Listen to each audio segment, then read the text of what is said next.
Attends, pas trop vite. Je sais que tu es pressé, mais il faut d'abord que je te donne le nom du vainqueur du jeu concours. Maintenant, on va regarder ensemble le tirage au sort.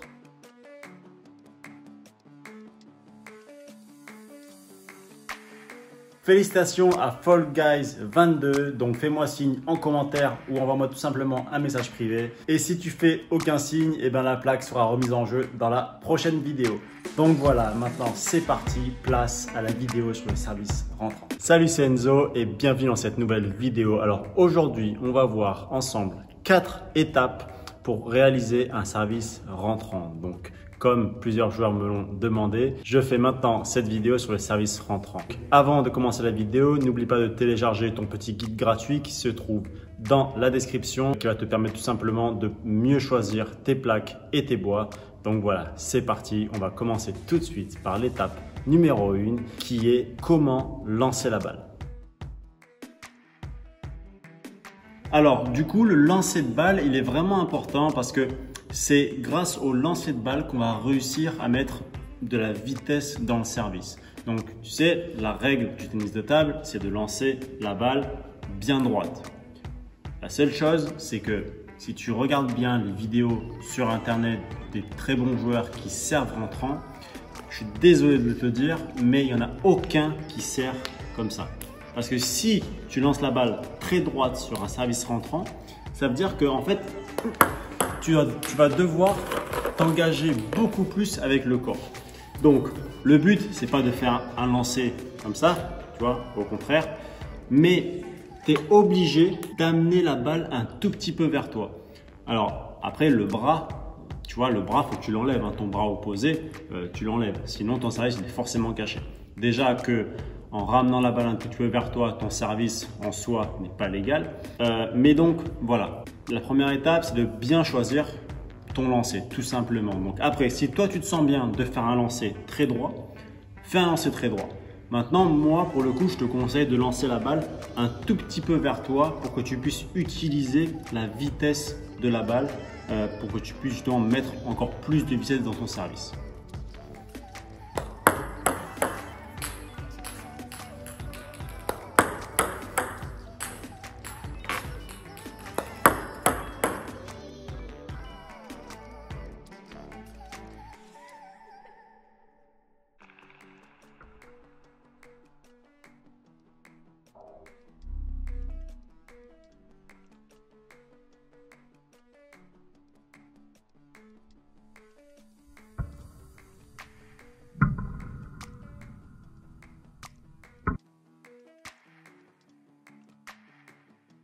Alors maintenant que tu sais bien comment lancer la balle et que tu as choisi ton lancer, on va maintenant parler de la deuxième étape qui est le coude. Alors ton coude, il va forcément bouger parce que c'est pas possible de le laisser ici et qu'il soit vraiment fixé. Tu vois, sinon ça ferait quelque chose comme ça.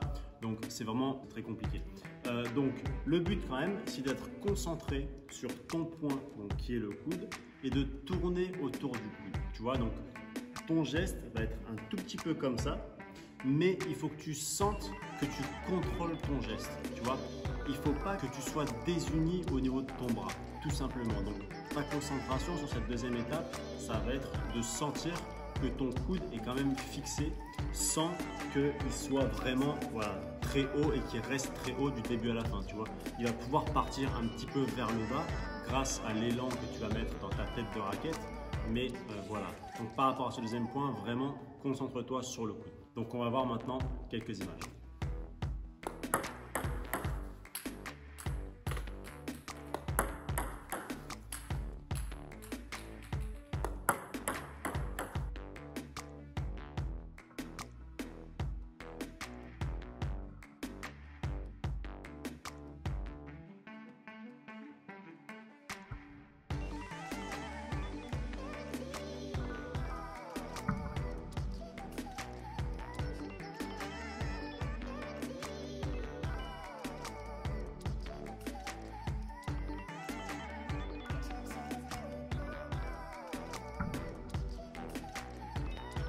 Il faut bien comprendre que le fait de fixer son coude va te permettre tout simplement d'avoir beaucoup plus de contrôle et beaucoup plus de régularité dans ton service. Parce que si tu fais que de bouger ton coude, tu vas jamais être régulier sur la manière dont tu touches la balle. Alors que si ton coude est vraiment fixé, tu vas être beaucoup plus régulier.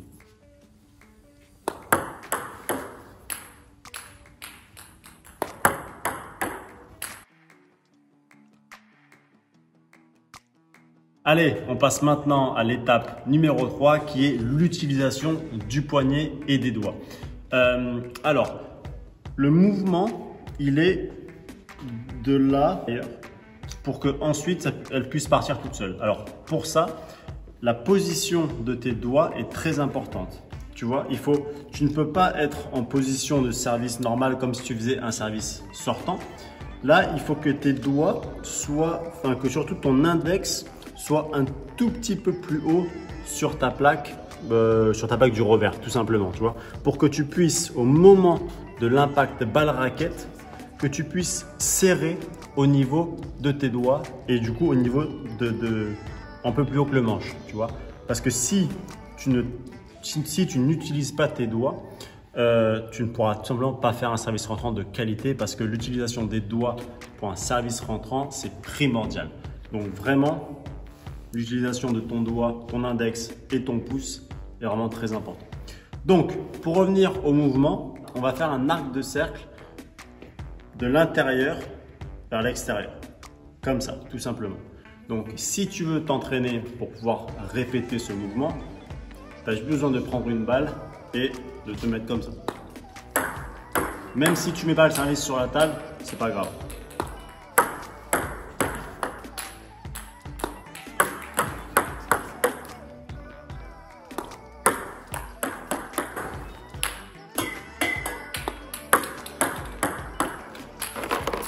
Au début, ça peut paraître vraiment compliqué parce qu'on n'a pas l'habitude forcément de travailler les muscles qu'on a dans les avant-bras et justement la main tout simplement parce que c'est une accélération qui est quand même compliquée à mettre en place.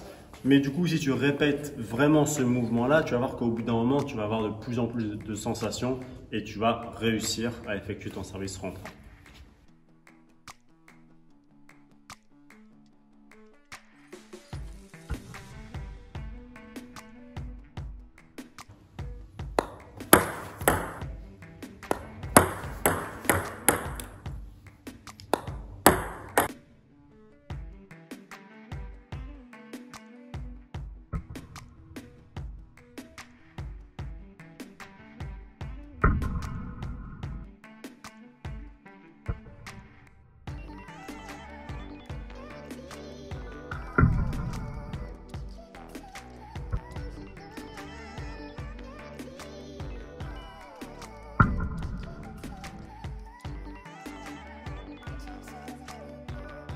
Alors maintenant, on va parler du quatrième point qui est quand toucher la balle et comment toucher la balle. Alors, quand toucher la balle, tout simplement, quoi qu'il arrive pour faire un service de qualité et un service bas, tu es obligé de toucher la balle basse. Donc, quoi qu'il arrive, même sur un service sortant, rentrant, coupé, long, tout ce que tu veux, la base, c'est que tu touches la balle relativement basse. Maintenant, comment toucher la balle sur un service rentrant? Alors, tu as deux possibilités. Soit tu veux faire un service rentrant coupé, ou auquel cas il va falloir que tu passes derrière et dessous en même temps. Et si tu veux le faire lifter, il va falloir plutôt que tu passes derrière et au-dessus. Tu vois? Donc, c'est vraiment deux choses bien distinctes et c'est vraiment compliqué à faire. Mais tu vas voir qu'avec de l'entraînement, tu vas y arriver. Donc, je vais te montrer quelques images avec la différence entre le service rentrant coupé et rentrant lifté. Et regarde bien le moment où je touche la balle et l'endroit où je touche la balle.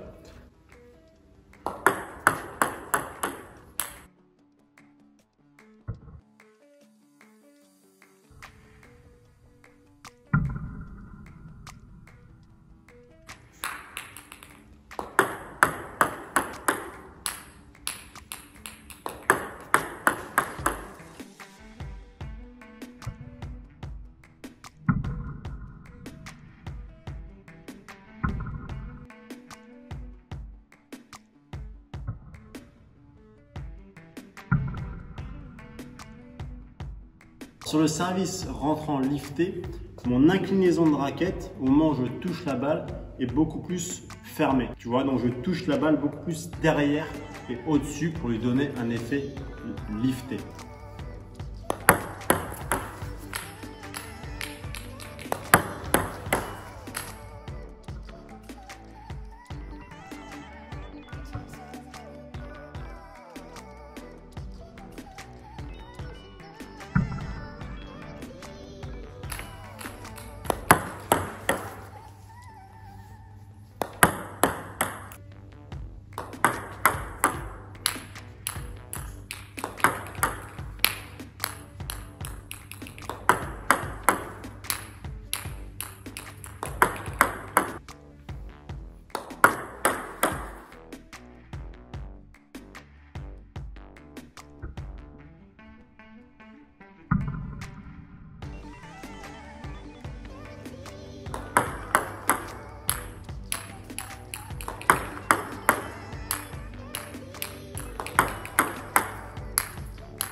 Alors, dernier point qui est en fin de compte très important, j'ai failli l'oublier, qui est où est-ce que tu dois toucher la balle sur la raquette.